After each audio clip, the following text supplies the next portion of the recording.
Hi everyone, it's Kim. Welcome back to my channel, and if you're new to my channel, welcome.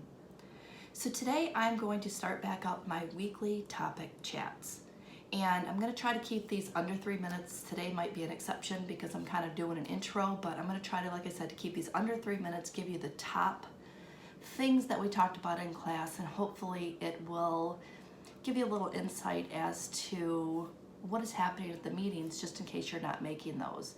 And again, I always encourage everybody, if you're doing the online only, go check out at least one class. It may change your mind as far as getting to the classes and see what's going on in there. Or workshops, they're called workshops these days. Never gonna get used to that. Okay, so last week, and I'm always gonna post these a week after, last week we talked about turning it around, and we were talking about hunger and how you can tell if you're truly hungry versus if you're just eating. So I've got some notes in front of me. I'm going to look down from time to time, but the premise is that when you are hungry, even though you've eaten all of your smart points for the day, why is that happening? And some of the times it's just because you're eating higher point foods that really don't have any substance, and you're not getting enough protein in to kind of power you through the day. So that is one of the things that can be happening. Sometimes you think you're hungry, but you're just actually thirsty. That happens as well. And looking down at my notes, can you see? My analogy was eating just because versus eating because you're actually hungry.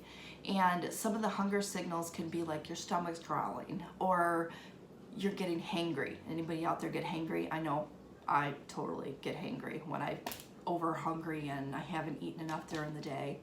And that's going to be our word. Tell me in the comments if you actually get hangry just by saying hangry in the comments. That's the way we'll play this one.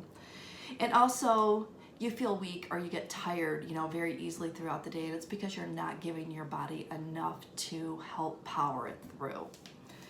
Now, some of the things that you can do to get some of those not so filling foods out of the way, you can hide them in a cabinet. Just don't go in that cabinet. If you have other people that live with you, try to put some of those snacks out of the sight, so they're just not in your line of sight all the time. Also, stay on top of your emotions, because I'm an emotional eater, and I know that that is something that I struggle with.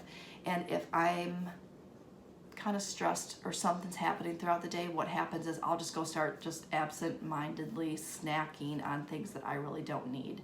So try to keep those things, out of reach, out of sight. And if you live by yourself, don't bring it home. Just leave it at the store. Okay, so another couple of tips here for you before we wrap this up is try to start eating earlier in the day so that you don't let yourself get over hungry.